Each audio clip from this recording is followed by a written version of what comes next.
SG Consultancy Services. Study MBBS in Russia, Philippines, Uzbekistan. Hi నమస్తే, welcome to iDream. Hi Praveen అన్న. నమస్తే. ఎలా ఉన్నారు? సూపర్. ఏంటి అసలు మీడియాలో ప్రవీణ్ అన్న కనిపించడం చాలా అరుదు. ఎందుకని అసలు అంటే మీడియా ఫోబియా అనే ఏమన్నా? అలా ఏం లేదన్నా, మీడియా లేకుండా ఎలా మా సినిమాల ప్రమోషన్ అంటే ఇంటర్వ్యూలు ఇవన్నీ చాలా తక్కువ అనమాట. మీరు ఎక్కువ పని చేసుకుంటూ వెళ్ళిపోతుంటారు. కానీ పని అని కదన్నా, ఎక్కువ భయపడింది టు బి ఫ్రాంక్ నీకు చెప్పడానికి.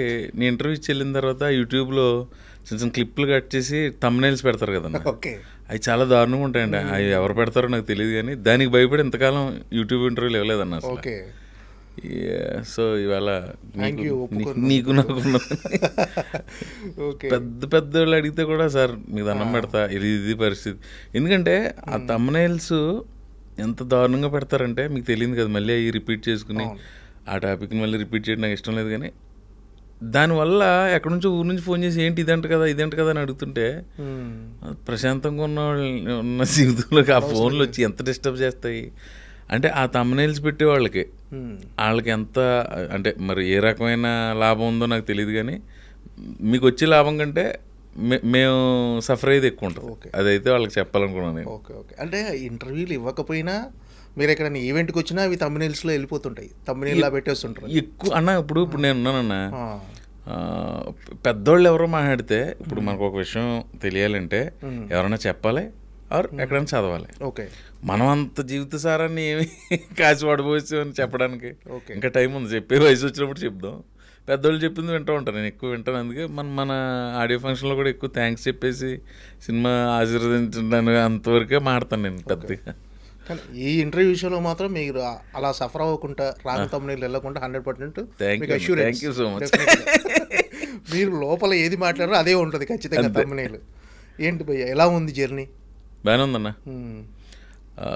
దిల్ రాజు గారు ఇచ్చారు ఫస్ట్ అవకాశం, కొత్త బంగారు లోకం. అప్పటి నుంచి అలా డైరీ అసలు ఖాళీ లేనట్టుంది కదా అసలు. అలా ఏముండదన్న, ఖాళీ వస్తూ ఉంటుంది. ఒకసారి క్యాన్సిలేషన్లు ఉంటాయి, వర్షాలు ఉంటాయి. ఏదైనా క్యాన్సిలేషన్ అయితేనే ఆ రోజు కొంచెం ఫ్రీ ఉంటుంది. అలానేం కదా మరి 365 days అంత పని ఉంటుంది. సండే అలాగే షూటింగ్ ఉండదు ఎప్పుడో. కానీ మధ్య మధ్యలో 1-2 రోజులు గ్యాప్లు వస్తుంటాయి ఎవరికైనా. అంటే ఒక 17 years అయిందా మీరు జర్నీ స్టార్ట్ చేసి? 2008 బంగారు లోకం first cinema 8 October 9th. So 17 years. 17th. ఈ 17 years జర్నీ చూసుకుంటే ఏమనిపిస్తుంది అంటే, ఇప్పుడు తెలుగు సినిమా ఇండస్ట్రీలో ఉన్న ది బెస్ట్ కమెడియన్స్లో ప్రవీణ్ ఒకరు. ఈ జర్నీ చూసుకుంటే ఎలా అనిపిస్తుంది 17 years ఒక్కసారి వెనక్కి తిరిగి చూసుకుంటే? అంటే నాకే కదన్నా, ఏ ఆర్టిస్ట్కైనా టెక్నీషియన్కైనా ఒక సంవత్సరం క్రితం చేసిన అవుట్పుట్ పెర్ఫార్మెన్స్ ఇంకోటి చూసుకుంటే ఇక్కడ ఇంకా బాగా చేయాల్సిందే అనిపిస్తుంది. 17 years కాదు, 34 years తర్వాత నువ్వు ఈ క్వశ్చన్ నన్ను అడిగినా ఇంకా నాకు ఏదో చేయాలనే తపనే ఉంటుంది. అది లేకపోతే నేను జర్నీ చేయలేను. బట్ కొంత సాటిస్ఫాక్షన్, ఇక్కడికి వచ్చి 200 సినిమాలు చేసి మనం తెలుగు సినిమా ఇండస్ట్రీలోకి వచ్చి అంటే అది ఖచ్చితంగా భగవంతుడి ఆశీర్వాదం. ఆ సాటిస్ఫాక్షన్ అయితే ఉంది. ఇంకా ఏదో చేయాలని ఇది ఉంటుంది కదా, అది లేకపోతే జర్నీ కంటిన్యూ. తెలుగు సినీ పరిశ్రమలో మీకంటూ ఒక మార్క్ అయితే ఉంది డెఫినెట్గా కమెడియన్గా. సో ఒక్కసారి రివైండ్లోకి వెళ్తే అసలు మీ జర్నీ అసలు ఎక్కడ, మీ నేపథ్యం ఏంటి అన్న? అసలు నేపథ్యం మా ఊరు అంతర్వేదన్న, అది అందరికీ తెలిసిందే, చాలా ఇంటర్వ్యూలో చెప్పాను. ఫ్యామిలీ అంతా రైతు కుటుంబమే. అక్కడ నుంచి వచ్చి ఇంక ట్రయల్స్ మొదలుపెట్టి కొంతకాలం అయిన తర్వాత మళ్ళీ వెళ్ళిపోయి అదేదో ఒక షూటింగ్ దగ్గర సునీల్ గారు కనపడితే ఆయనకి నాకు ఎందుకో ర్యాపో కుదిరి తర్వాత అలాగా ఒక పరుగు సినిమాలోకి రావాలని ఎందుకు అనిపించింది అసలు? అది కాలేజీ రోజుల్లో పడిందన్న. మనకు కుటుంబ నేపథ్యంలో లేదు, ఎవరు లేరు. కాలేజీ చదువుకున్నప్పుడు కొంచెం స్టేజ్ మీద అవి పెర్ఫార్మెన్స్లు చేసినప్పుడు మల్కీపురం డిగ్రీ కాలేజీలో అక్కడ చదివినప్పుడు పడింది. యాక్టర్ అక్కడ బీజం పడింది, అక్కడ పడింది. ఓకే. అంటే ఒక పలానా చిరంజీవి గారినో, గ్యారంటీ చిరంజీవి గారి ఎవరిని చూసి ఇన్స్పైర్ అయ్యి, చిరంజీవి గారినో, బాలకృష్ణ, ఒక ఆర్టిస్ట్ అంటూ ఒక హీరో ఉంటాడు మనకు, హీరో. ఆ హీరోని చూసి ఇన్స్పైర్ అయ్యి సినిమాలోకి వచ్చినామని చాలామంది చెప్తుంటారు. అంటే మీరు ఇన్స్పైర్ అయిన హీరో ఎవరు అసలు? నా ఫేవరెట్ హీరో చిరంజీవి గారు అన్న. ఇన్స్పిరేషన్కి చాలామంది ఉన్నారు, రకరకాలుగా ఉంటుంది. సినిమా యాక్టర్ అవ్వాలని సినిమానే ఇన్స్పైర్ చేసింది. సినిమా యాక్టర్ కావాలనుకో మాత్రం చిరంజీవి గారిని చూసి అనుకున్నారా? చిరంజీవి గారి ఫ్యాన్ అన్న. చిరంజీవి గారు చూసి ఇన్స్పైర్ అవుట్. నేను హీరోని కాదు కదా, నేను కమెడియన్. ఒక artist కదా. ఆర్టిస్ట్గా Artist, ఒక నటుడు అందరు అంతే. ఇన్ఫ్లుయెన్స్ ఉంటుంది. ఎక్కువ 80s లో పుట్టిన వాళ్ళకి 4 హీరోలు అన్న. అప్పటికి రామారావు గారు, కృష్ణ గారు, సోహన్ బాబు, కృష్ణ గారు, ఇది తగ్గిన తర్వాత చిరంజీవి గారు, బాలయ్య గారు, నాగ్ సార్, వెంకీ సార్, వీళ్ళ ప్రభావం ఎక్కువ ఉంటుంది 80s లో పుట్టిన వాళ్ళు, 80s తర్వాత పుట్టిన జనరేషన్కి. సో అన్నీ కలిపి మనం కూడా యాక్టర్ అయితే దానికంటే ఎక్కడో చదివాను, కళాకారుడు అనేవాడికి మరణం ఉండదురా, ప్రజల హృదయాల్లో ఉంటారు వాళ్ళు. సపోజ్ పెద్ద ఆయన ఎన్టీ రామారావు వెళ్ళిపోయారు, ఆ తర్వాత ఎవరో రామారావు 96లో వెళ్ళిపోయారు, శివైక్యం అయ్యారు. తర్వాత 1-2 సంవత్సరాలకి ఎవరో ఒక ఫ్రెండ్ నాతో అన్నది గుర్తు, రామారావుని మనం ఇంకా టీవీలో చూస్తాం, ఆయన వెళ్ళిన ఫీలింగ్ మనకు ఉంటుందా? మన మధ్యన భౌతికంగా లేకపోయినా ఆయన వెళ్ళిన ఫీలింగ్ మనకు లేదు కదా, అలా కళాకారుడు కదా చూడటంగానే అప్పుడు అనిపించింది, ఓహో ఇలా ఉంటుందా అని. ప్లస్ అంతకుముందే ఆ స్టేజ్ మీద చేసినప్పుడు కొంచెం ఆ తొత్తర ఉండేది, అది కొంచెం భగవంతుడు దిల్ రాజు రూపంలో ఇచ్చాడు అవకాశం. అంటే సినిమాలోకి రావాలి, సినిమాల్లోకి వెళ్ళాలి అని అనుకున్న తర్వాత ఖచ్చితంగా చదువు మీద ధ్యాస ఉండదు ఎవరికి. అంతకు ముందు కూడా లేదన్న పెద్దగా. అవునా? యావరేజ్ స్టూడెంటా, పూర్ స్టూడెంటా మీరు అసలు? యావరేజే, అంటే బంకులు కొట్టి సినిమాలకి ఇంటిగా కదా. లక్ష్మీ దుర్గా, శ్రావణ శుక్రవారం ఇలాంటి భక్తి సినిమాలు కూడా 30 సార్లు చూసేవాళ్ళు. ఓకే, అంటే ప్రతి శుక్రవారం సినిమాకి వెళ్ళాల్సి? శుక్రవారం కాదన్న,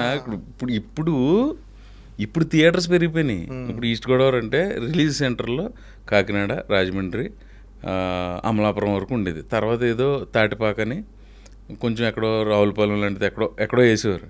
ఇప్పుడు ప్రతిదీ రిలీజ్ సెంటరే, నెంబర్ ఆఫ్ రిలీజెస్ ఎక్కువైపోయినాయి. ఇదివరకు 100 రోజుల పోస్టర్ చూసేవాళ్ళం అన్నాం మనం, ఇప్పుడు 100 రోజుల పోస్టర్ ఎక్కడ చూస్తాం? ఆ రెవెన్యూ రావడానికి 100 రోజులు పడితే ఇప్పుడు 2 వీక్స్లో వచ్చేస్తుంది. ఒక వారం సినిమాలే అంతేగా, ఏదో అద్భుతంగా ఉంటే తప్ప. అవునన్నా, 92 ప్రింట్లతో రిలీజ్ అయింది అనేవారు, ఇప్పుడు 432 ప్రింట్లు క్యూబ్ వచ్చింది కదా, క్యూబ్లో కదా ఇప్పుడు టెక్నికల్. సో మా ఊరు వచ్చేసరికి మల్కీపురం, తాటిపాక, అమలాపురంలో 50 days అయిన తర్వాత సినిమాలు వచ్చేవి. ఓకే, పెద్ద హీరోలు వచ్చినప్పుడు ఇంకా అక్కడ శుక్రవారం అని ఏం లేదు, ఎప్పుడు కుదిరితే అప్పుడు తింటాం, ఇంట్లో దెబ్బలు తినే. అన్ని సినిమాలు చూసేవాళ్ళ? ఈ సినిమా ఆ సినిమా అని లేకుంటే అన్ని సినిమాలు చూసేవాళ్ళ? ఓకే, అంటే హైదరాబాదు ఇంకా లక్ష్మీ దుర్గా, శ్రావణ శుక్రవారం చెప్పిన తర్వాత ఇక ఏ సినిమా వదిలిపెట్టి ఏనుగా యాక్ట్ చేసిందని లక్ష్మీ దుర్గా వెళ్ళడం. ఓకే, ఆ టైంలో ఎక్కువసార్లు చూసింది రాజశేఖర్ మగాడు, చిరంజీవి గారిది కొదమసింహం, ఎక్కువసార్లు బంగారు బుల్లుడు బాలయ్యది, ఎక్కువసార్లు కొంచెం లేలుగా కొన్ని సినిమాలు గుర్తున్నాయి. సినిమాకు డబ్బులు మరి అమ్మా నాన్న ఇచ్చేవాళ్ళ? ఇంకా రకరకాలుగా ఉండేదన్న, అది చుట్టాలు వచ్చినప్పుడు జేబులో పెట్టిన 10 రూపాయలు దాచుకుని. ఓకే, అప్పుడు రిజర్వ్ టికెట్ 4 rupees ఉండేది. మెల్కీపురంలో 5 థియేటర్లు ఉండేవి, ఒకటి వెంకటనారాయణ, ఒకటి పద్మజ పిక్చర్ ప్యాలెస్, ఒకటి సత్యజ్యోతి, ఒకటి శంకర్ థియేటర్, ఇంకొకటి మహాలక్ష్మి అని. ఓకే, రూపాయి నేల టికెట్. అప్పుడు 4 రూపాయలు పెట్టుకుని వెళ్ళే బదులు కిందకి వెళ్తే 4 సినిమాలు చూడొచ్చు కదా అని చెప్పి అది దాచుకుని, మా అత్తమ్మలు అవి వచ్చినప్పుడు ఇచ్చిన డబ్బులు దాచుకొని సినిమాలకు ఖర్చు పెట్టారు. మామయ్యలు ఇచ్చినాయి, అందరు ఇచ్చిన డబ్బులను దాచుకుని సినిమాలకు ఖర్చు, సినిమాలకి అంతే. అంటే అమ్మ నాన్న సపోర్ట్ చేసేవారా సినిమాలోకి వెళ్తా అంటే? ఇక్కడ ఏంటంటే అన్న, మా ఫాదర్ నాకు 6 years ఉన్నప్పుడే మా ఫాదర్ ఎక్స్పైర్ అయ్యారు. Okay, sorry. మా మదర్ ఏదో కాటేసేవాడు మెల్లిగా. మా నాన్నమ్మగారు ఎక్కువ అలవాటు.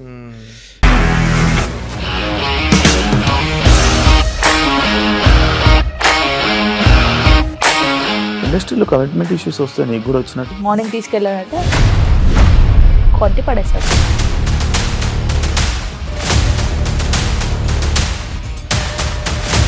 ఒక్కళ్ళు కూడా చూడలేదు ఈ సినిమా అని చెప్పడానికి కూడా చాలా ధైర్యం కావాలి. అది నిజం కదా, దాంట్లో ధైర్యం ఏంటి? ఇది నెక్స్ట్ డే ప్లేట్ మార్చేస్తే తప్పు కదా. As of now we're comfortable this అని నేను అనుకుంటున్నాను. రష్మిక గారిది మీది ఒకే ఊరు అంట కదా? నీకు కోపం వచ్చిందంటే బాగా తిట్టేత్తరా? తిట్టేద్దామండి. నిజంగా గేమ్ ని ఎలా చేంజ్ చేయగలిగారు? ఏపీఎస్ఎఫ్సి వాళ్ళకి 6 నెలల్లో నేను 6 లక్షలు కట్టా. బిజినెస్ చేయాలనుకుంటే it is as difficult as riding a tiger.